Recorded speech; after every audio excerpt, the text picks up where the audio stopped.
With that, ladies and gentlemen, we've come to the session that we all have been really waiting for.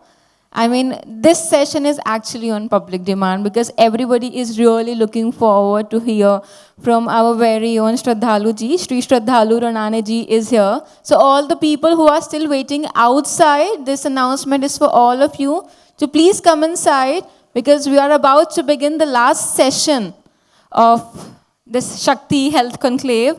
And we can't be more than happy to be with our very own Shri Sraddhalu Ranade. Thank you so much. Over to you, please. In the discussion yesterday, I had raised a question in passing, which in my opinion was perhaps the single most important for the future of humanity. And the question I had asked was, how did those people in the past, a few thousand years ago perhaps, know that this complex, accessible process would lead to such radical results, which today with very advanced technologies, including genetics and knowledge built up over a couple of centuries using highly technical means, is able to not only confirm but even perhaps build upon. How did they get to that knowledge? This is so important because you find the same question could be asked about very simple Ayurvedic medicines. We have, for example, Triphala, which is a mix of 3 different kinds of, fruit, phala, which in combination is able to even reverse or substantially affect some of the most extreme forms of cancer. These are published papers. In that specific proportion, take out any one of them, modify those proportions, and you don't get the same results. How would somebody ever come up with this discovery of an exact proportion with these 3 materials? And the common answer which is given to you by the conventional allopathic researchers today or within the Western framework, which is a bottom-up framework, would be, oh, they kept trying over thousands of years and discovered something that works. There's no such evidence of anybody trying with a hit and run. They had it, they declared it, it worked, that was it. You see this capacity in certain traditions even today. Sometimes there are people who live very close to nature. They have as if access to knowledge of the plants spontaneously. And we could say a kind of an intuitive knowledge, intuitive access. Such would be the means by which those ancients discovered many of these things. So to me, this is the single most important question because it determines our future potential as human beings, as a species, not just in the medical field, but in every field. If we can access that kind of a knowledge, we can enormously accelerate all our discoveries, all new technologies, and with the means that we have today, which are far more refined, far more precise, which can penetrate into matter, into our genetics, and we can observe live, literally, processes of biology at a cellular level. With that access of knowledge and this technology, imagine what would be possible. And this will determine our future. So, in having given this as a broad background, my second question from there was, well, how could we access that?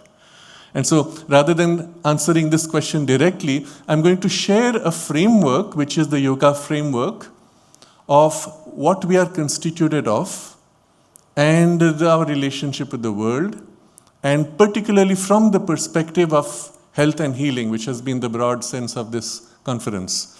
And although for many of you this would be something quite familiar, but perhaps I would be able to add a few dimensions which might be helpful and of practical implication, since many of us are already as therapists or sometimes even as patients.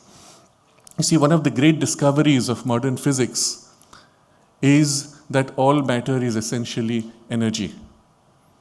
It is an enormous breakthrough, the mass energy equivalence.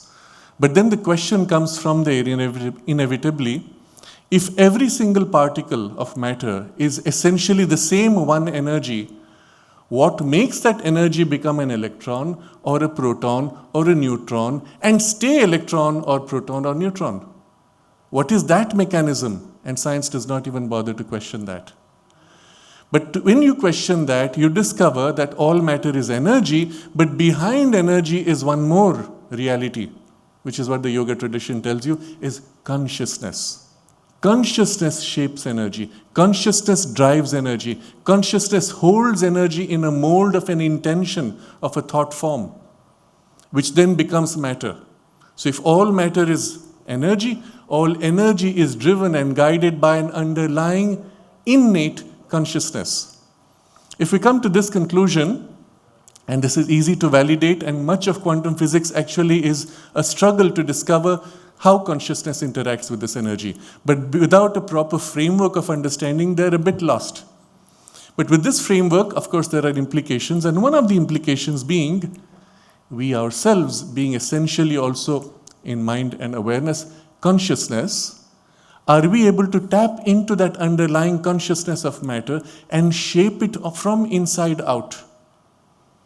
And if we can we develop this capacity to be able to shape that actively, directly, bypassing external processes? This, of course, is what we see in so many of the yoga traditions and so many stories that we hear of yogis. One of the most famous and interesting for me is one of Ganapati Muni. Those of you who might have heard his name, he was the one who declared Ramana Maharshi as Maharshi and named him such. He used to often visit certain families when he was during his intense tapasya to stay with them. They would look after him and he would go back. And as a way of giving back, he would borrow from them a 1 anna coin in those days. This is nearly 100 years ago. Hold it in his hand, and he would sit with the children and narrate to them some stories. That was his way of sharing with the family. At the end of the story narration, he would give back the coin, and it had been transmuted into gold. Just that intense pressure of consciousness with an intention, changing an atomic structure. We have many examples of such things in traditions across the world. Science cannot explain and therefore simply refuses to engage with such phenomena. But if you have a framework which is fully aligned with current physics, yet extends it, then we have a framework within which we can actually validate the phenomena and perhaps replicate. And this has implications for what we are doing, especially in the medical field. Because now we realize this 3-layer model, consciousness, energy, and matter, is actually how we are constituted. In the yoga tradition, you're familiar, we speak of 3 bodies. There is the physical body, Annamaya, the life force body, which is Pranamaya, and the mind body, which is the Manomaya. 3 sheaths, as it is called. They're sheaths because they encase the true person that you are as the soul within. But as 3 sheaths, they are substantial, they are independent, and one can actually validate their independence, subjectively as well as objectively. Quite a bit of the recent researchers involving what they call bioenergy and biofield research is tapping into the life force, pranamaya, as it binds itself into the physical body. So the Kirlian aura, which is measured, which is used for diagnosis, where problems of health are reflected in the shaping of this biofield or energy field and can be detected before even you fall sick, physically, externally, symptomatically.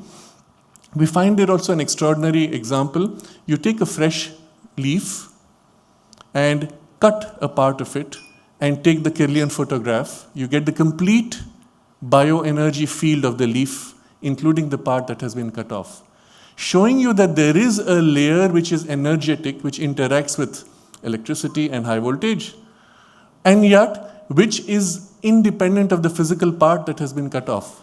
It is as if a template for the physical leaf. When the physical leaf is damaged, it is this energy field which becomes the basis for the biological processes to form and rebuild themselves.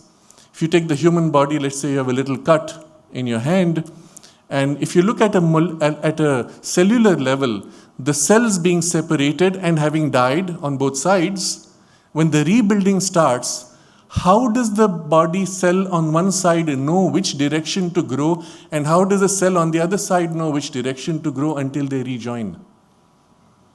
This cannot be explained unless there is some kind of an underlying framework, field, electric field, energy field, magnetic field, biofield, name is irrelevant, along which the cells grow, which guide the cellular growth, and which are independent of the physical damage.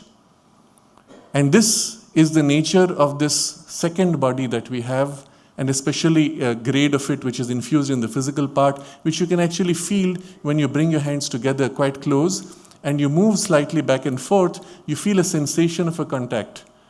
It has a material density. You feel it as a substantial pressure at a distance of about 1 or 2 centimeters. You can see it sometimes around the head. Can you see that around the head like a haze? Most of you would be able to do that. And interestingly, it is elastic substance.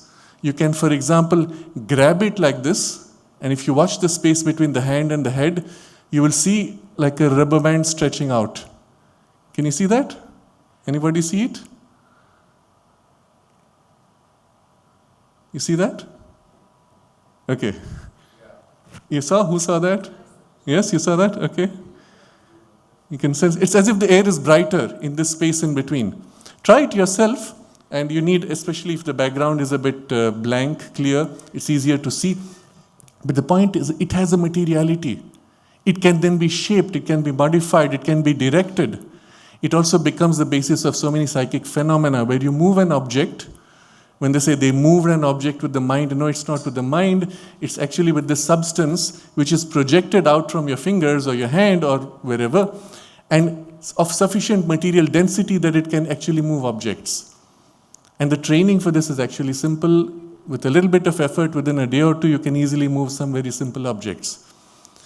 But here is a framework in which you can understand all this phenomena and validate. And it does not contradict the current physical science. It adds, it extends, it makes complete. But the third body is the mental body. This mental body then is the basis, forms the template of the energetic field. If in the mental body you have a strong idea, strong form, strong sense of tension, knot, distortion, perversion, naturally it reflects in a distortion in the energy field, which eventually reflects in a distortion in the physical body. And you may correct all you want on the physical level, including cut out tissue, which represents a knot or a distortion. The distortion on the energy level will tend to reform on a biological level and replicate itself, unless you dissolve it at its origin. And so we understand also why certain kinds of illnesses tend to recur with no apparent biological basis left, but also how a psychological intervention can heal a biological illness.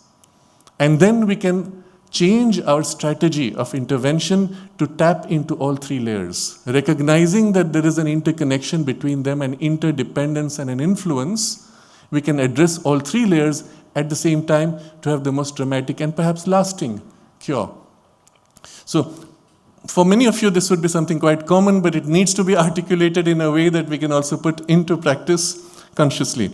A lot of this is also validable by objective means. And I want to share with you a few stories, examples of actual research done by Dabur Research Foundation. And during a visit which Sanjay ji had organized, we had an interaction with some of their scientists.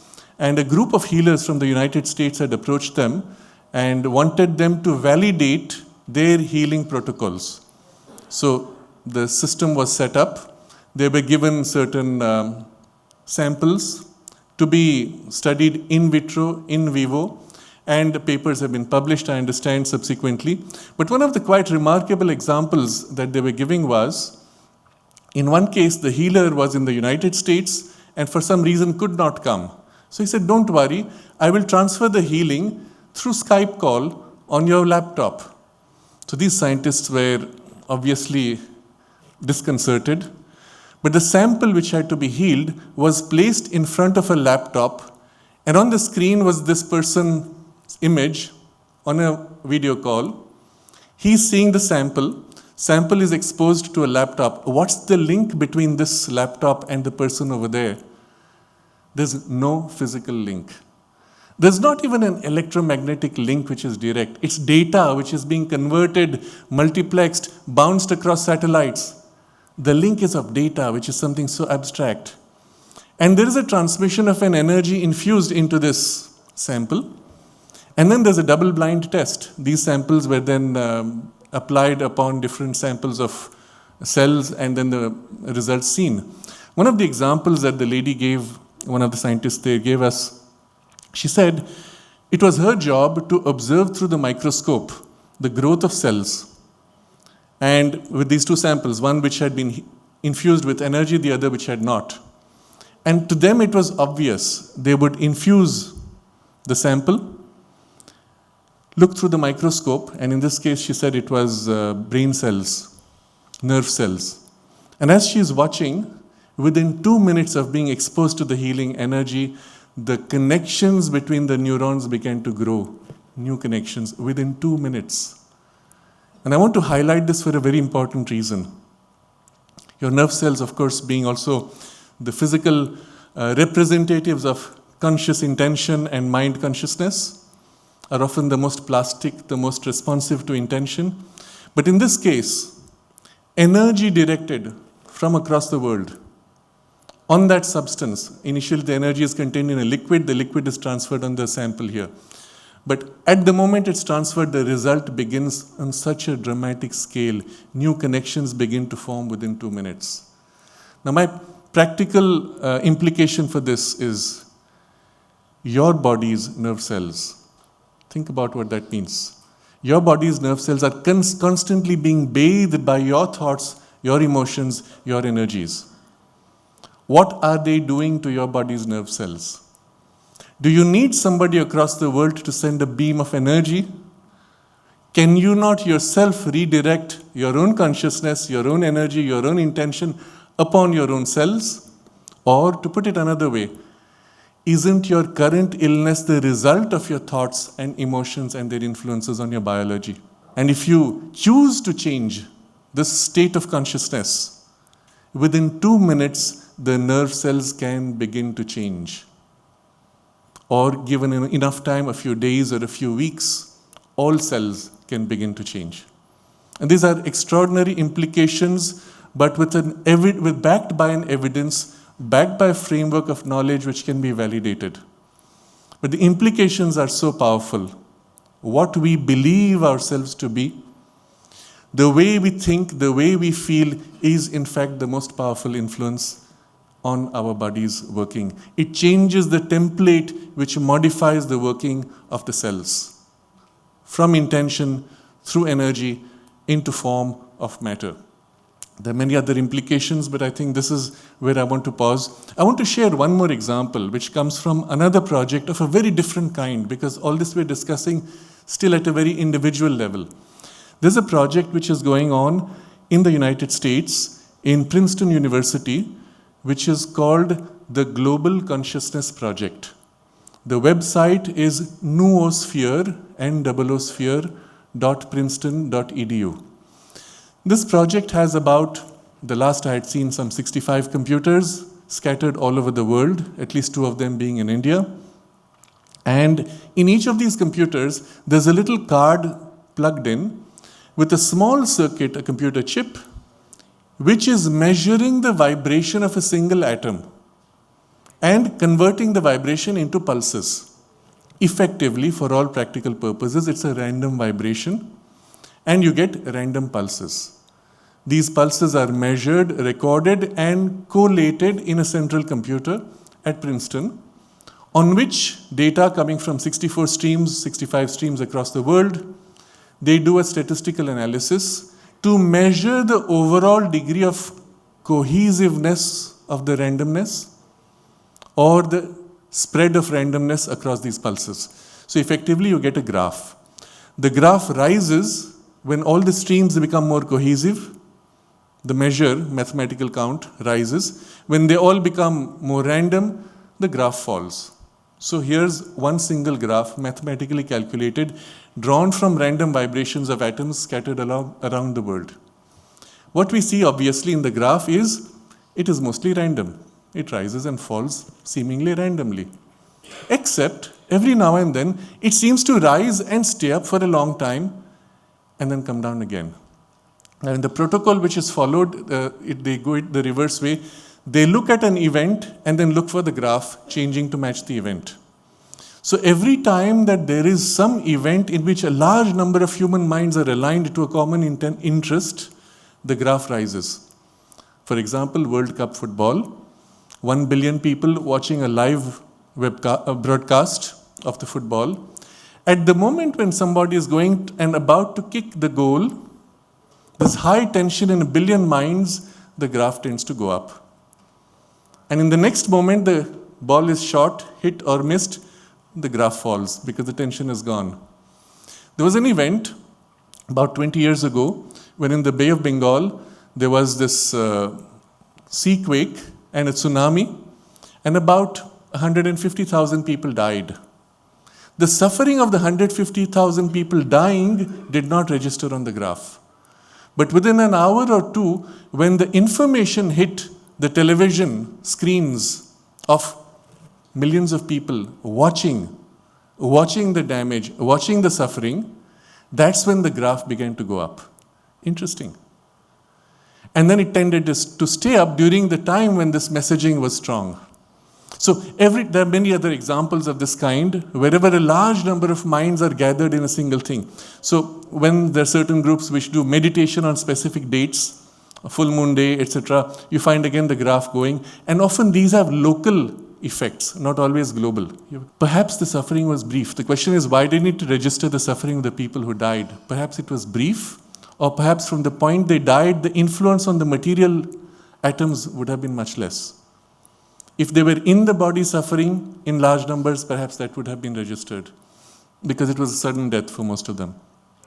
But there is an interesting angle to this. Every New Year's Eve, in the 10 seconds before midnight, you have millions of parties, and everybody is doing a countdown. That's when the graph goes up. And the moment it hits midnight, people fall into chaos, the graph falls. But what is interesting is the graph goes up in the various time zones according to the time zone sweeping across the earth. Fascinating. So we see here evidence of the collective influence of the collective mind on what? Physical atoms and their vibrations. The implications are extraordinary. Because we are measuring a few atoms, which we picked at random, isn't it? But in fact, all atoms are being affected. That means just now, while all of us are aligned in a single idea, our minds are unified in a single intention, there is a shift in the atoms' vibrations in the entire hall, falling in alignment, less random. And from the moment we scatter, again they fall back into their normal routine. This is measurable. Even in a local space, you can put many of these sensors. These are called random number generators. You can measure these locally. Implications for the weather, implications for earthquakes. If in a space people are highly aligned in consciousness terms collectively, the tendency for randomness of atomic vibrations being less, the damage from earthquakes, the damage from storms might be less perhaps. Isn't it? But I'll give you one more example, which is mind-blowing. Can you guess, the experiment itself is going on now nearly 30 years. Can you guess in the last 30 years or so, which would be the one event which had the maximum impact on the graph rising? Anybody? What is the event which hit humanity hardest on a collective level in the media? I don't have data on COVID. Perhaps, I don't know about the data of COVID. But before that, 9/11. The September 11th attack when planes rammed into those towers, every single television on in every channel on the entire planet was showing the same images again and again for the 3 days. What is fascinating is the graph went up the highest at 9/11 and took 3 days to come down. And if you remember that event, for those 3 days there was a sense of collective humanity against the stupidity and perversion of terrorism. And after 3 days, that connection broke. But the graph showed that the connection stayed up 3 days. But well, that's not the part which is dramatic. What is most dramatic is 9 hours before the attack took place, the graph had begun to rise. How do you explain this? The scientists operating the experiment do not explain it. They don't know what it means. But from a yoga point of view, remember we have subtle bodies? These subtle bodies, being necessarily free of the biological limits, are able to sense impending events because they already begin to act on those levels. Before I meet you, our intention to meet is already creating energetic connections and thought connections on those gradations, which are independent domains of experience. What is the evidence of that? I'm coming to that. That means before we meet, we already get a sense of each other by a contact on a higher level. Before any event happens on the physical plane, the energetic gridlock of those events becoming inevitable is already reflected in the energy field. So on the collective energy field of humanity, the event which was about to happen, which was going to shock us, was already sensed in the collective body. 9/11 attack was already inevitable on the energetic level. We were sensing it and bracing for it subconsciously, subliminally. You see the importance of this. This is true not only individually, it's true collectively. Before something happens to shock you suddenly, you sense it. Many times you might have felt this, sometimes in dream state. You hear a loud sound and you wake up, and if you're careful, you will find yourself waking up before you hear the sound. It's as if you sensed something was going to shock you and you began to brace for it individually. But collectively, as a species, we braced ourselves for the shock, and this was registered by this machine. Fascinating. The implications are enormous, that we live not only as individuals, we also have a collective life where we influence each other profoundly on levels that we are not conscious of, but which impact the whole of humanity. One of the very interesting elements of this experiment is the question asked, over the last 30 years, has this unity of humanity increased or reduced? And then you can do a mathematical analysis on the numbers. We find the trend line overall is upward, meaning we're growing to become more and more unified as a humanity. Okay? So I'm going to conclude with one obvious implication. Well, not so obvious, but most important implication. If all our thoughts, all our emotions collectively are impacting all the atoms around us, which is the one part of the physical earth that you are impacting the most? Your own body. Wherever you go, even if you escape your problems and go on holiday, you're carrying your mind and emotions with your body, isn't it?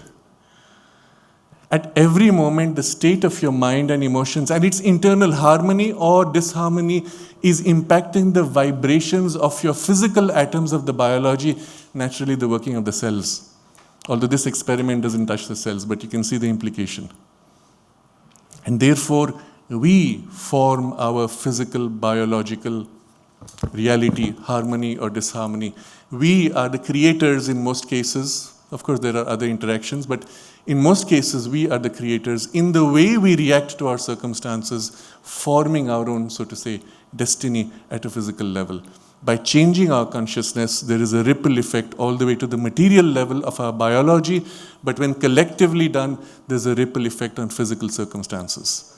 So I will leave you with this message. In case there are, do we have a moment for questions or? Okay. Anybody would have? Yes. This is like all available on research. Is there a book that you would advise that we can read about? For this particular example? No, it's like Yes. so intensely amazing that I'm like, my mind is blown. Yes, it is. Because we don't put it in these terms. The researchers who work on this Global Consciousness Project would not dare to state it in these terms. They give you their data, you will see their papers published, but the implications is what we have to look at, isn't it? And it is. There are many books which deal with these things. So the graph started rising 9 hours before. The question now is, how do you explain this? They don't have an explanation. What we do have is a rationale, a framework which I described earlier, which does give you an explanation.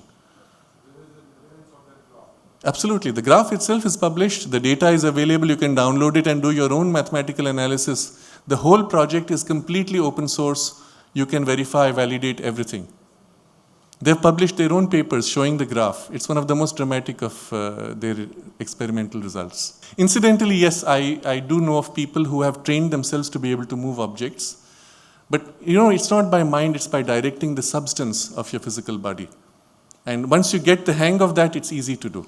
And there are actually people who teach this. I think in the Qigong tradition, they teach you also to do these things. It's not so difficult. But you have to understand, it's not mind moving, it's physical substance, subtle physical substance that mind directs.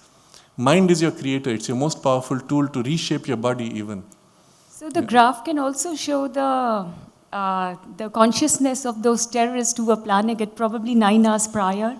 So this is the reason it started rising up and as... A few individuals would not make such a large shift on the graph. The large shift is a measure of something across the earth. All right. Isn't it? Yeah. So yes, when there are earthquakes in a specific region and the news is limited to that region, then you find the graph is changing only in that region, but not globally. But in this case, this was a global measure. The book I was suggesting is titled The Hidden Forces of Life. It's a compilation from the writings of Sri Aurobindo and the Mother. You'll find many other books of this kind which deal with these questions. The implications, again, to remind ourselves, your mind, your thoughts, your emotions, create your destiny, affect the physical body, affect the collective consciousness. And the more we become conscious, the more we are able to master our thoughts and our emotions, the more we can impact ourselves and our environment on all these levels. Shri Krishna put it in these terms in the Bhagavad Gita.